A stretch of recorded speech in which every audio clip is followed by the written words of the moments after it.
की जय, की जय, की जय, की जय,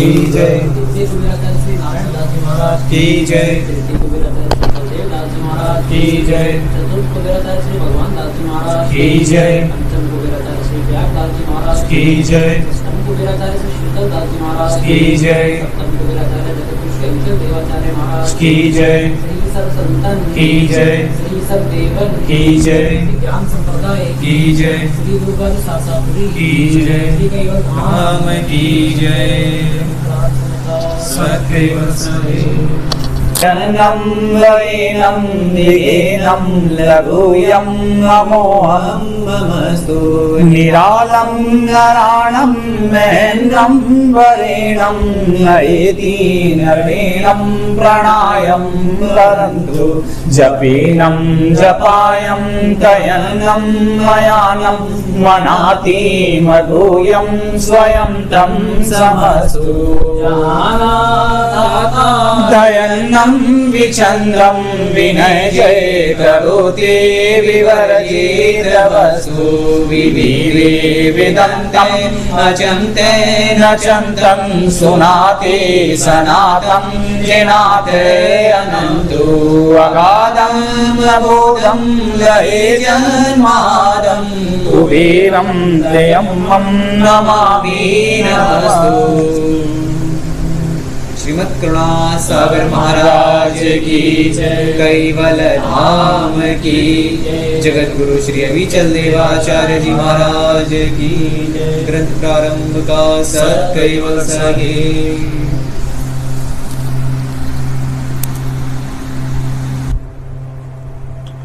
सत कैवल साहिब, सत कैवल साहिब। और आज अचरत सागर ग्रंथ है। तो अचरत सागर ग्रंथ परम गुरु की एक भक्त है करुणा सागर महाराज की सानिध्य में इस ग्रंथ की रचना करी। आज आपके घर सर्वप्रथम पहली बार दिव्य परम गुरु श्रीमद् करुणा सागर महाराज की उपासना का ये कार्यक्रम हो रहा है और आप सौभाग्यशाली हैं कि आपके घर परम गुरु की ये छवि जो आप मेरे सामने देख रहे हैं रखी है, ये पधरावनी के रूप में आपके घर पधरावनी हुई। क्योंकि संसार के अंदर भक्त अनेक है, दास अनेक है, साधु अनेक है, महात्मा अनेक है, लेकिन यथार्थ जानने वाला और यथार्थ बताने वाला कोई बिरला ही मिलता है। दिव्य परम गुरु श्रीमद् करुणा सागर महाराज संसार के रचयिता हैं, जिससे अब तक आप भक्ति तो करते थे, पूजा तो करते थे, लेकिन आज इस विषय में अचरत सागर ग्रंथ में यही बताया जाएगा कि दिव्य परम गुरु की भक्ति में, अन्य देवों की भक्ति में और कृत की भक्ति में क्या अंतर है। दिव्य परम गुरु कौन है, कृत कौन है और कर्ता कौन है, ये इस विषय पर आज हम बात करेंगे। दिव्य परम गुरु की उपासना और सकर्ता सिद्धांत की उपासना में अंतर क्या है। जिस प्रकार कोई व्यक्ति पूजा तो करता है लेकिन वो नेत्रहीन हो, कोई व्यक्ति पूजा करता है लेकिन वो नेत्रहीन हो, तो नेत्रहीन व्यक्ति अपने ही कल्पना के अनुसार, अपनी मन इच्छा शक्ति के अनुसार ही एक आकार रचता होगा अपने भीतर। जो व्यक्ति नेत्रहीन है उसको कैसे पता कि ठाकुर जी इस तरीके से दिखते होंगे, परम गुरु इस तरीके से दिखते होंगे या अन्य देव इस तरीके से दिखते होंगे। लेकिन फिर भी एक नेत्रहीन व्यक्ति के भीतर भी एक भाव उत्पन्न होता है। भाव उत्पन्न होने के बाद एक छवि तो बनती होगी ना, कोई जो नेत्रहीन ही जानता होगा। जैसे कोई गूंगा व्यक्ति गुड़ खा लेता है और गुड़ खाने के बाद स्वाद वही जानता है। तो आज इस विषय पर हम बात करेंगे। तो सर्वप्रथम जो है दिव्य परम गुरु ने हेत बाई को ये ग्रंथ रचने का अनुभव दिया, ज्ञान दिया और इसी ग्रंथ के माध्यम से हम लोगों को अपने जीवन में भक्ति करने का एक सौभाग्य प्राप्त हुआ। तो कहा उपासक बिनु अंश के कारज कबू ना होए, तबते करी उपासना परम गुरु की सोए। अब यहां अगर मैं इस दोहे को देखूं तो इसमें लिखा है उपासक बिनु अंश के कारज कबू ना होए। तो कौन सी उपासना दिव्य परम गुरु की करनी है? क्योंकि जो हम मंगलाचरण करते हैं, जो हम आरती करते हैं, जो हम पूरी मेहर करी मोहे दीजिए सुबह करते हैं, शाम को करते हैं, एक अखंड उपासना करते हैं परम गुरु की। स्नान करवाना, आरती करना, ये सारी प्रक्रिया षष्टम कुबेराचार्य श्री शीतलदास जी महाराज लेकर के आए। ज्ञान संप्रदाय के अंदर ये जो उपासना पद्धति है, ये नेमी महाराज शीतलदास जी महाराज षष्टम कुबेरा आचार्य जो रहे, उन्होंने हमें दी। लेकिन ये ग्रंथ अचरज बा ने तब लिखा जब परम गुरु मौजूद थे। तो अचरज बा ने इसमें कौन सी उपासना के लिए कहा है कि उपासक बिनु अंश के और कारज कबू ना होत, तब ते करी उपासना परम गुरु की सोए। यहां अचरत बा एक बहुत सुंदर उपदेश देती है कि उपासक का मतलब होता है उपजमा आसना, यानी कि हमें परम गुरु के नजदीक जाना है, ये उपासना है। यहां हेतबाई परम गुरु के नजदीक जाने की उपासना का वर्णन करती है। तो नजदीक जाने की जो उपासना है, वो नजदीक जाने की उपासना ही परम गुरु के सानिध्य में रहने की उपासना है। अब नजदीक कैसे जाएं परम गुरु के, हमें परम गुरु का आशीर्वाद कैसे प्राप्त हो, हमें परम गुरु की भक्ति कैसे प्राप्त हो, वही वर्णन इसमें अचरत सागर ग्रंथ में अचरत बा ने परम गुरु की दया से कहा है। तो कहा उपासक बिनु वंश के कारज कबू ना होत, तब ते करी उपासना परम गुरु की सोए। कि जो परम गुरु की नित्य उपासना करेगा, परम गुरु के सानिध्य में परम गुरु की दिव्य ज्ञान की अखंडता को समझेगा, वही परम गुरु के नजदीक है। उसका कारज होगा, रुकने वाला ही नहीं, उसका कारज होगा ही होगा।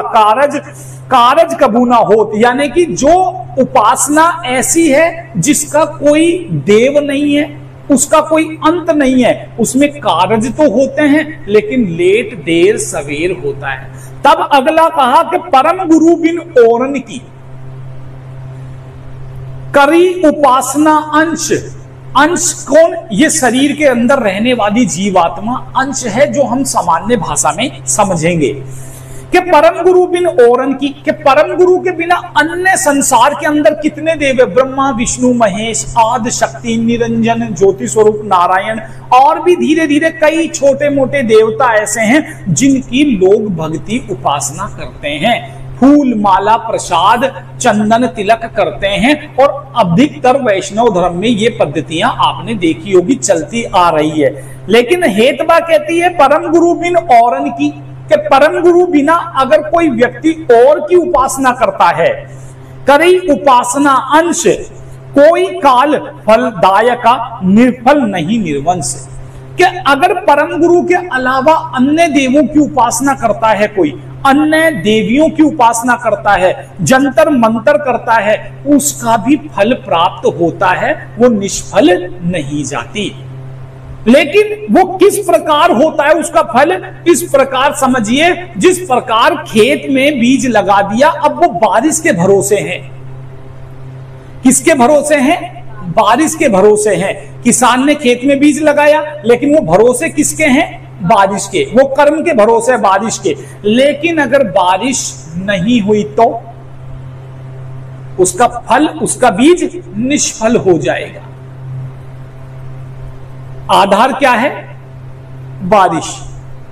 यहां हेतबाई कह रही है कि यहां कारज कबू ना हो तो तब ते करी उपासना परम गुरु की सो, यानी कि यहां पर पूर्णता परम गुरु की शरण में कोई होगा तो उसको इस बात की चिंता ही नहीं होगी कि फल उगेगा नहीं।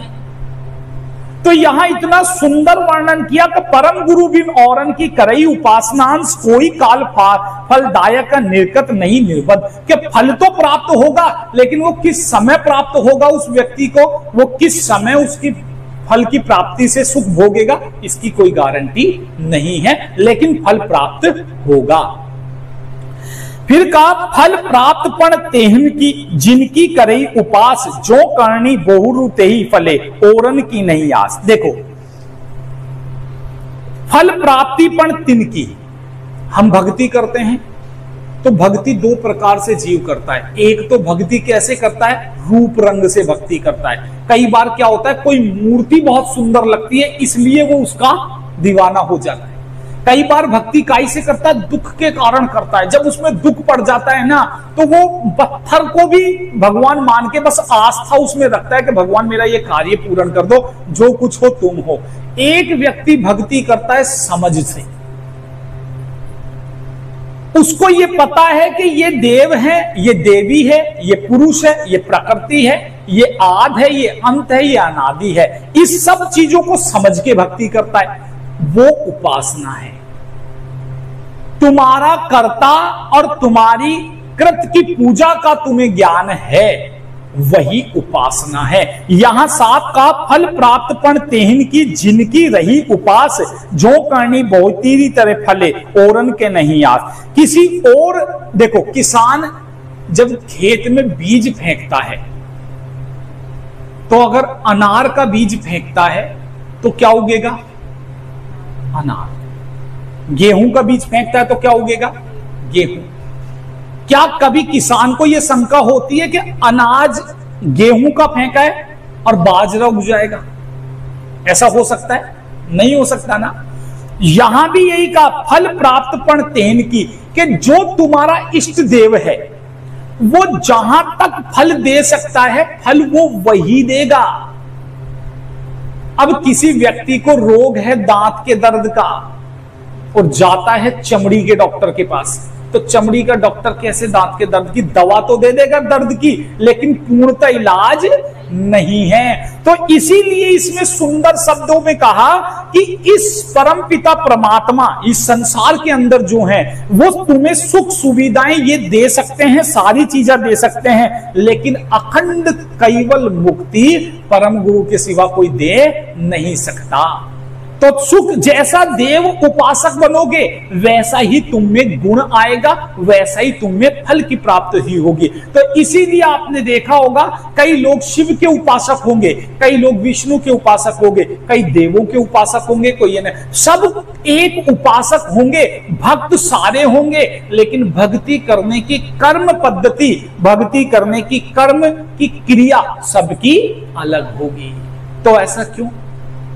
देवों के कारण। किसी देव को अनार पसंद है तो किसी देव को किशमिश पसंद है, किसी देव को जो है खीर पसंद है तो किसी देव को हलवा।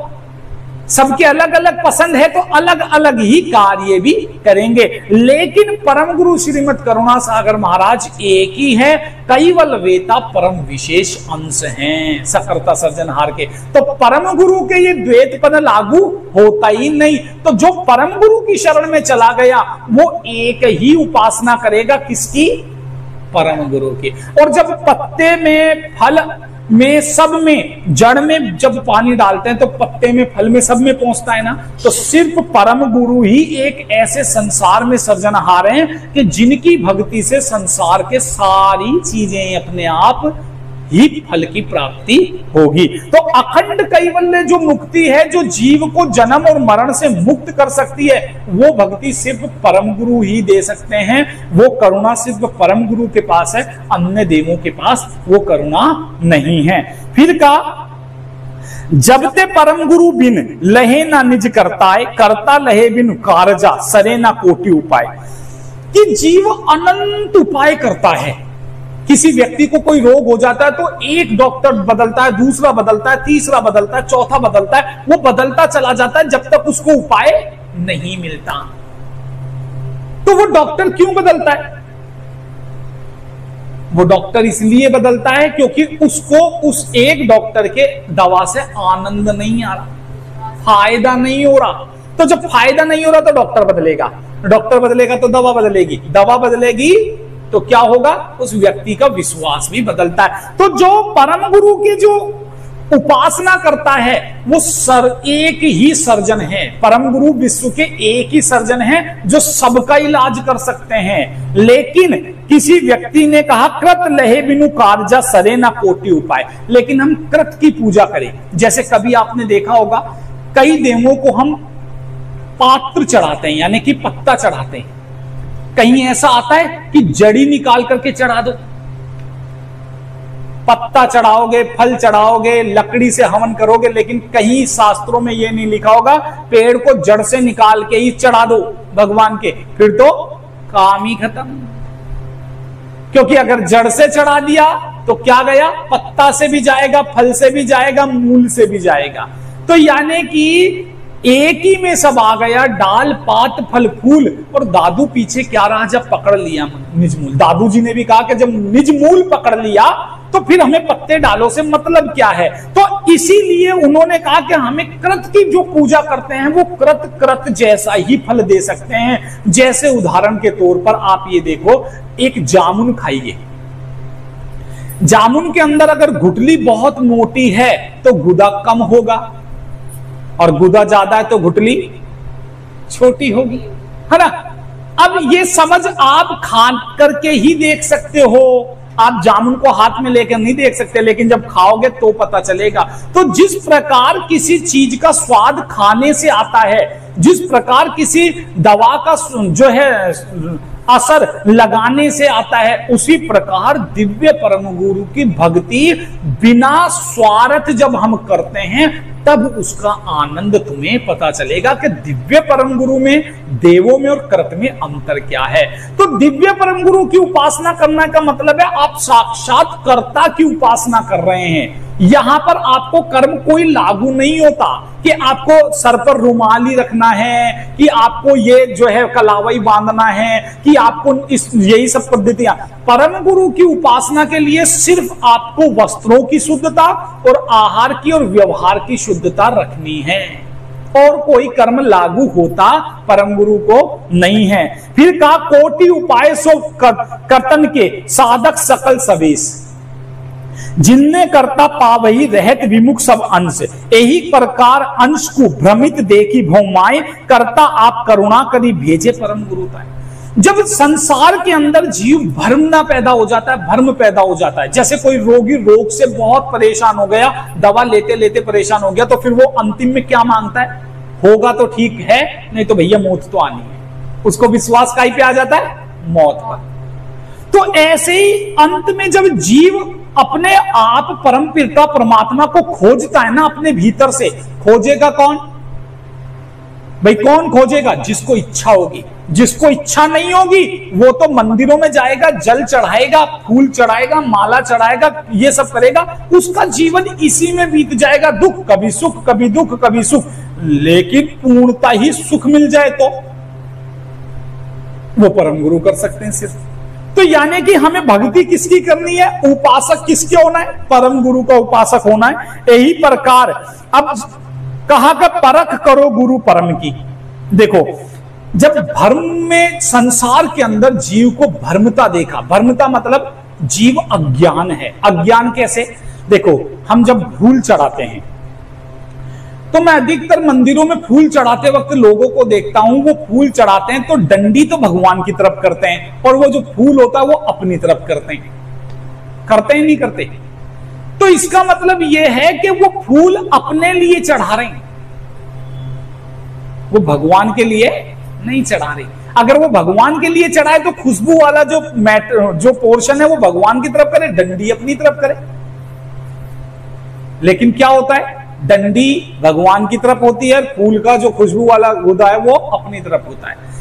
गया जो जीव इस भव सागर के अंदर बह गया, जो जीव इस भव सागर के अंदर क्रतों की पूजा करता रह गया, जो जीव को अपना अंश और अंशी का ज्ञान नहीं हुआ, ऐसी गति को देख करके यही प्रकार अंश को भ्रमित देखी भव माही, करता आप करुणा करी भेजे परम गुरु आए। तब परम गुरु को क्या किया गया, कर्ता सर्जनहार ने भेजा कि हे परम गुरु तुम जाओ और फिर तुम संसार के अंदर जीवों को चिताओ। तब परख करो गुरु परम की। तो इसीलिए हमें अचरज सागर ग्रंथ में कहा कि परख किसकी करनी है, परम की। परख करो गुरु परम की। अब गुरु परम क्या मतलब यहां पर इस शब्दों से है कि तुम्हें तुम्हारे भीतर अवचेतना जो है ना, उसको चेतना में ला करके एक ही सर्जनहार की परख करनी है। उदाहरण देता हूं, देखो गन्ने का रस पीते हो, कैसा होता है? जितनी भी चीजें आपने देखी होगी गन्ने से बनी हुई सब मीठी होती है, लेकिन गन्ने के बाद बनाने वाली चीजें तो बना सकते हो, लेकिन गन्ना मीठा क्यों होता है ये नहीं पता। गन्ने के रस से गुड़ बन जाएगा, बना लोगे, मीठा हो गया जी। गुड़ से जो है और कोई आइटम बना दिया, मीठा हो गया जी। जिसके अंदर गुड़ डालते चले जाओगे क्या होता चला जाएगा? मीठा। लेकिन गुड़ उतना होना चाहिए जितने पदार्थ में मिला रहे हो तब। तो अब आप सोचो ये शरीर है, इस शरीर के अंदर इतनी सी उपासना करोगे सिर्फ परम गुरु की 24 घंटे में, तो मीठा भी इतना सही होगा। और इतनी उपासना करोगे परम गुरु की तो मीठा भी उतना ही होगा। तो कहने का मेरा मतलब यह है, किसी पदार्थ में जितना गुड़ मिलाओगे उतना मीठा होगा। तो परम गुरु की भी जितने विश्वास के साथ, जितनी दृढ़ता के साथ, जितनी शुद्धता के साथ, जितनी महिमा के साथ परम गुरु के रस का, ज्ञान का आनंद लोगे, आप उतने ही मीठे होते चले जाओगे। आपके अंदर जो है अवगुण नहीं बचेगा और आपकी मन इच्छा पूर्ण होगी। तब कहा परख करो गुरु परम की, निज गम नैन उघाड़, के निज गम के नैन उघाड़ो, यानी कि भीतर से परम गुरु को समझने का प्रयास करो। जिनके सर भर कोई नहीं, कि परम गुरु के सिवा संसार के अंदर कोई ऐसा कर्त नहीं कि जो परम गुरु की महिमा का अनंत ज्ञान दे सके, क्योंकि परम गुरु ने सृष्टि बनाई। देखो जन्म कैसे होगा बच्चे का ये सबको पता है, जन्म में लालन पालन कैसे होगा ये पता है। मां 9 महीने गर्भ में बच्चे को रखती है तो 9 महीने कैसे खाना है, कैसे चलना है, कैसे, ये सब कुछ वो जानती है। 9 महीने बाद वो गर्भ से बाहर आ जाता है बच्चा, उसके बाद वो कैसे जीता है ये सब कुछ पता है, उसको क्या खिलाना है। लेकिन वो मरेगा कैसे इसकी खबर है? तो सत्य यथार्थ से तुम अवगत। तो जिसको जन्म और मरण दोनों का ज्ञान हो वही कर्ता हो सकता है। तो जो देव हैं उनको अपने जन्म का ज्ञान नहीं है और मृत्यु का ज्ञान नहीं है, तो वो कर्ता हो सकते नहीं है। तो कहा कि मह माया के एक दिवस में अनेक बेर मर जाती, आदि शक्ति के एक पलक के अंदर ब्रह्मा विष्णु महेश कई बार मरेंगे, लेकिन ये खबर ही नहीं जीव को कि ये मरते भी हैं, क्योंकि जीव इसको क्या मान बैठा? कर्ता। कृत को क्या माना? कर्ता। तो इसीलिए शहद जो होगा ना वो सालों खराब नहीं होगा, घी जो होगा ओरिजिनल वो सालों खराब नहीं होगा, या हो जाता है? नहीं होता। गुड़ जो होगा वो साल खराब नहीं होगा, लेकिन घी से बनी हुई चीज 2 साल में खराब हो सकती है, गुड़ से बनी चीज 3 साल में खराब हो सकती है, और किसी पदार्थ से बनी चीज खराब हो सकती है ना, लेकिन वो खुद मूल जो है वो खराब नहीं होते। जो गुड़ है उसको अगर एक बार बना दिया तो 10 साल भी खराब नहीं होगा, गुड़ इतना फायदेमंद होगा। शहद नहीं होगा, लेकिन शहद से कोई चीज बनाकर 10 साल रख लो खराब हो जाएगी। तो यानी कि जो मेरा कहने का मतलब है, ओरिजिनल जो मूल है ना, आदि अनंत से एक ही रूप में है, वो द्वैत में नहीं आता है। तो परम गुरु श्रीमद करुणा सागर महाराज के लिए कहा, जिनके सर भर कोई नहीं, के उनके सिवा संसार में उन जैसा कोई है ही नहीं, ना तो ज्ञान में, ना बुद्धि में, ना विवेक में, ना मुक्ति देने में, और ना सुक्ति देने में, ना ज्ञान देने में, और ना जीव को कल्याण देने में। इसलिए उनको कहा करुणा सागर। करुणा के सागर है, अति अथा गति अघाड़, के परम गुरु की गति अघाड़ है, कोई अंत नहीं है। जिस प्रकार आपने देखा होगा जब बादल चढ़ता है ना आसमान में, तो घटा इतनी चढ़ती है, इतनी घटा चढ़ती है, लेकिन जब घटा के पीछे जाते जाओगे तो घटते चले जाओगे, लेकिन घटा वैसे के वैसे आती चले जाए। ऐसे अघाड़ है परम गुरु, उनका कोई भी ऐसी चीज नहीं जो परम गुरु से छुपी हुई। तो ये आपका समझ लो सौभाग्य है कि आप आज परम गुरु की ये कथा का लाभ ले सके। आपको ये समझ में आया कृत और परम गुरु में क्या अंतर है।